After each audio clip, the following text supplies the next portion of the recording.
नमो भगवते तस्मै कृष्णायाद्भुतकर्मणे रूपनाम विभेदेन जगत्कीर्ति यो यतः सच्चिदानन्दरूपाय विश्वोत्पत्त्यादिहेतवे तापत्रय विनाशाय श्रीकृष्णाय वयं नुमः। श्रीमद्भागवत महापुराण दशम स्कंध उत्तरार्ध 64वां अध्याय नृग राजा की कथा। श्री सुखदेव जी कहते हैं, प्रिय परीक्षित, एक दिन साम, प्रद्युम्न, चारुभानु और गध आदि यदुवंशी राजकुमार घूमने के लिए उपवन में गए। वहां बहुत देर तक खेल खेलते हुए उन्हें प्यास लग आई। अब वे इधर उधर जल की खोज करने लगे। वे एक कुएं के पास गए, उसमें जल तो था नहीं। एक बड़ा विचित्र जीव दिख पड़ा। वह जीव पर्वत के समान आकार का एक गिरगिट था। उसे देखकर उनके आश्चर्य की सीमा न रही। उनका हृदय करुणा से भर आया और वे उसे बाहर निकालने का प्रयत्न करने लगे, परंतु जब वे राजकुमार उस गिरे हुए गिरगिट को चमड़े और सूत की रस्सियों से बांधकर बाहर न निकाल सके, तब कौतूहलवश उन्होंने यह आश्चर्य में वृतांत भगवान श्री कृष्ण के पास जाकर निवेदन किया। जगत के जीवनदाता कमलनयन भगवान श्री कृष्ण उस कुएं पर आए। उसे देखकर उन्होंने बाएं हाथ से खेल खेल में अनायास ही उसको बाहर निकाल लिया। भगवान श्री कृष्ण के कर कमलों का स्पर्श होते ही उसका गिरगिट रूप जाता रहा और वह एक स्वर्गीय देवता के रूप में परिणत हो गया। अब उसके शरीर का रंग तपाए हुए सोने के समान चमक रहा था और उसके शरीर पर अद्भुत वस्त्र, आभूषण और पुष्पों के हार शोभा पा रहे थे। यद्यपि भगवान श्री कृष्ण जानते थे कि इस दिव्य पुरुष को गिरगिट योनि क्यों मिली थी, फिर भी वह कारण सर्वसाधारण को मालूम हो जाए, इसलिए उन्होंने उस दिव्य पुरुष से पूछा, महाभाग, तुम्हारा रूप तो बहुत ही सुंदर है, तुम हो कौन? मैं तो ऐसा समझता हूं कि तुम अवश्य ही कोई श्रेष्ठ देवता हो। कल्याण मूर्ते, किस कर्म के फल से तुम्हें इस योनि में आना पड़ा था? वास्तव में तुम इसके योग नहीं हो। हम लोग तुम्हारा वृतांत जानना चाहते हैं। यदि तुम हम लोगों को वह बतलाना उचित समझो तो अपना परिचय अवश्य दो। श्री सुखदेव जी कहते हैं, परीक्षित, जब अनंत मूर्ति भगवान श्री कृष्ण ने राजा नृग से, क्योंकि वे ही इस रूप में प्रकट हुए थे, इस प्रकार पूछा, तब उन्होंने अपना सूर्य के समान जाज्वल्यमान मुकुट झुकाकर भगवान को प्रणाम किया और वे इस प्रकार कहने लगे। राजा नृग ने कहा, प्रभु, मैं महाराज इक्ष्वाकु का पुत्र राजा नृग हूँ। जब कभी किसी ने आपके सामने दानियों की गिनती की होगी, तब उसमें मेरा नाम भी अवश्य ही आपके कानों में पड़ा होगा। प्रभु, आप समस्त प्राणियों की एक एक वृत्ति के साक्षी हैं। भूत और भविष्य व्यवधान भी आपके अखंड ज्ञान में किसी प्रकार की बाधा नहीं डाल सकता। अतः आपसे छिपाई क्या है? फिर भी मैं आपकी आज्ञा का पालन करने के लिए कहता हूँ। भगवान, पृथ्वी में जितने धूलकण हैं, आकाश में जितने तारे हैं और वर्षा में जितनी जल की धाराएं गिरती हैं, मैंने उतनी ही गौएं दान की थीं। वे सभी गौएं दुधार, नौजवान, सीधी, सुंदर, सुलक्षणा और कपिला थीं। उन्हें मैंने न्याय के धन से प्राप्त किया था। सबके साथ बछड़े थे। उनके सींगों में सोना मढ़ दिया गया था और खुरों में चांदी। उन्हें वस्त्र, हार और गहनों से सजा दिया जाता था। ऐसी गौएं मैंने दी थीं। भगवान, मैं युवावस्था से संपन्न श्रेष्ठ ब्राह्मण कुमारों को, जो सद्गुणी, शील संपन्न, कष्ट में पड़े हुए कुटुंब वाले, दंभ रहित, तपस्वी, वेद पाठी शिष्यों को विद्यादान करने वाले तथा सच्चरित्र होते वस्त्राभूषण से अलंकृत करता और उन गौओं का दान करता।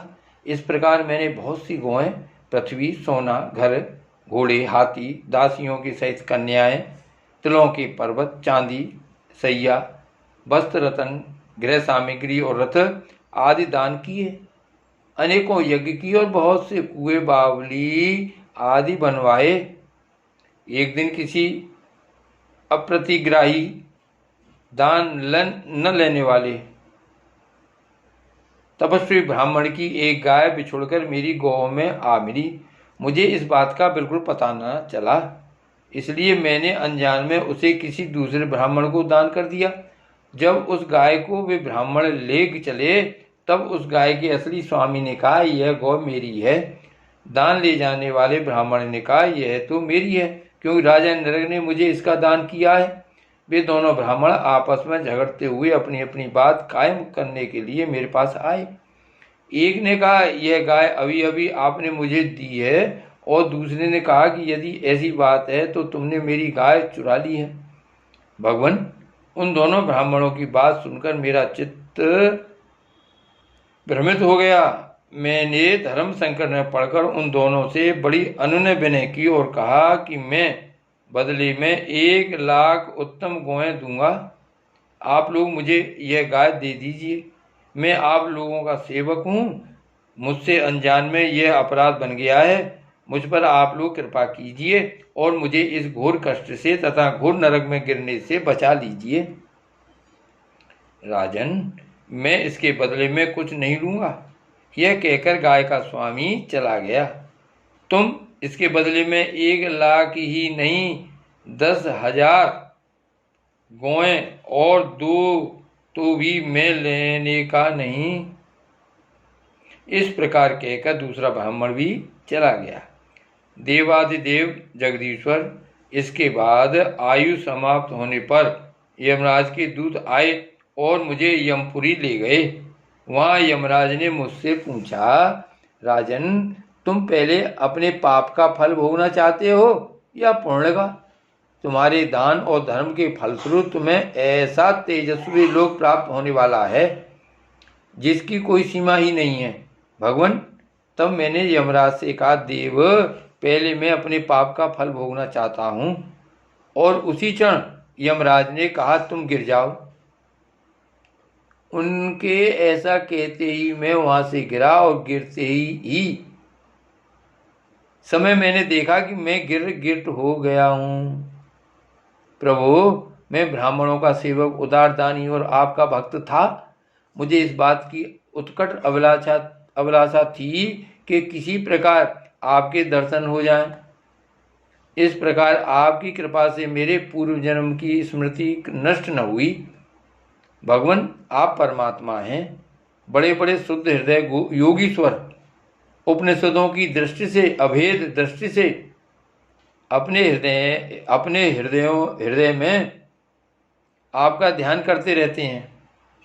इंद्रियातीत परमात्मन, साक्षात आप मेरे नेत्रों के सामने कैसे आ गए? क्योंकि मैं तो अनेक प्रकार के व्यसनों, दुखद कर्मों में फंसकर अंधा हो रहा था। आपका दर्शन तो तब होता है जब संसार के चक्कर से छुटकारा मिलने का समय आता है। देवताओं के भी आराध्य देव पुरुषोत्तम गोविंद, आप ही व्यक्त और अव्यक्त जगत तथा जीवों के स्वामी हैं। अविनाशी अच्युत, आपकी कीर्ति पवित्र है। अंतर्यामी नारायण, आप ही समस्त वृत्तियों और इंद्रियों के स्वामी हैं। प्रभु श्री कृष्ण, मैं अब देवताओं के लोक में जा रहा हूँ। आप मुझे आज्ञा दीजिए। आप ऐसी कृपा कीजिए कि मैं चाहे कहीं भी क्यों न रहूं, मेरा चित्त सदा आपके चरण कमलों में ही लगा रहे। आप समस्त कार्यों और कारणों के रूप में विद्यमान हैं। आपकी शक्ति अनंत है और आप स्वयं ब्रह्म हैं। आपको मैं नमस्कार करता हूँ। सच्चिदानंद स्वरूप सर्वांतर्यामी वासुदेव श्री कृष्ण, आप समस्त योगों के स्वामी योगेश्वर हैं। मैं आपको बार बार नमस्कार करता हूँ। राजा नरक ने इस प्रकार कहकर भगवान की परिक्रमा की और अपने मुकुट से उनके चरणों का स्पर्श करके प्रणाम किया। फिर उनसे आज्ञा लेकर सबके देखते देखते ही वे श्रेष्ठ विमान पर सवार हो गए। राजा नरक के चले जाने पर ब्राह्मणों के परम प्रेमी, धर्म के आधार देवकी नंदन भगवान श्री कृष्ण ने क्षत्रियों को शिक्षा देने के लिए वहां उपस्थित अपने कुटुंब के लोगों से कहा, जो लोग अग्नि के समान तेजस्वी हैं वे ब्राह्मणों का थोड़े से थोड़ा धन हड़प कर नहीं पचा सकते, फिर जो अभिमान पर झूठ मूठ अपने को लोगों का स्वामी समझते हैं वे राजा तो क्या पचा सकते हैं। मैं हलाहल विष को विष नहीं मानता, क्योंकि उसकी चिकित्सा होती है। वस्तुतः ब्राह्मणों का धन ही परम विष है। उसको पचा लेने के लिए पृथ्वी में कोई औषध, कोई उपाय नहीं है। हलाहल विष केवल खाने वाले का ही प्राण लेता है और आग भी जल के द्वारा बुझाई जा सकती है, परंतु ब्राह्मण के धन रूप अरण्य से जो आग पैदा होती है वह सारे कुल को समूल जला डालती है। ब्राह्मण का धन यदि उसकी पूरी पूरी सम्मति लिए बिना भोगा जाए तब तो वह भोगने वाले, उसके लड़के और पौत्र इन 3 पीढ़ियों को ही चौपट करता है, परंतु यदि बलपूर्वक हट करके उसका उपभोग किया जाए तब तो पूर्व पुरुषों की 10 पीढ़ियां और आगे की भी 10 पीढ़ियां नष्ट हो जाती हैं। जो मूर्ख राजा अपनी राजलक्ष्मी के घमंड से अंधे होकर ब्राह्मणों का धन हड़पना चाहते हैं, समझना चाहिए कि वे जानबूझकर नरक में जाने का रास्ता साफ कर रहे हैं। वे देखते नहीं कि उन्हें अधः पतन के कैसे गहरे गड्ढे में गिरना पड़ेगा। जिन उदार हृदय और बहुकुटुंबी ब्राह्मणों की वृत्ति छीन ली जाती है, उनके रोने पर उनके आंसू की बूंदों से धरती के जितने धूल कण भीगते हैं उतने वर्षों तक ब्राह्मण के इस स्वत्व का छीनने वाले उस उच्छृंखल राजा और उसके वंशजों को कुंभी पाक नरक में दुख भोगना पड़ता है। जो मनुष्य अपनी या दूसरों की दी हुई ब्राह्मणों की वृत्ति उनकी जीविका के साधन छीन लेते हैं वे 60,000 वर्ष तक विष्ठा के कीड़े होते हैं। इसलिए मैं तो यही चाहता हूँ कि ब्राह्मणों का धन कभी भूल से भी मेरे कोष में न आए, क्योंकि जो लोग ब्राह्मणों के धन की इच्छा भी करते हैं उसे छीनने की बात तो अलग रही, वे इस जन्म में अल्पायु, शत्रुओं से पराजित और राज्य भ्रष्ट हो जाते हैं और मृत्यु के बाद भी दूसरों को कष्ट देने वाले सांप ही होते हैं।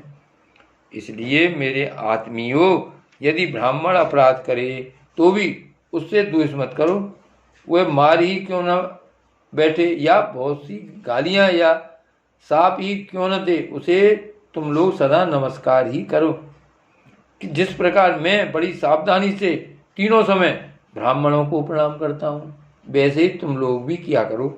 जो मेरी इस आज्ञा का उल्लंघन करेगा उसे मैं क्षमा नहीं करूँगा, दंड दूंगा।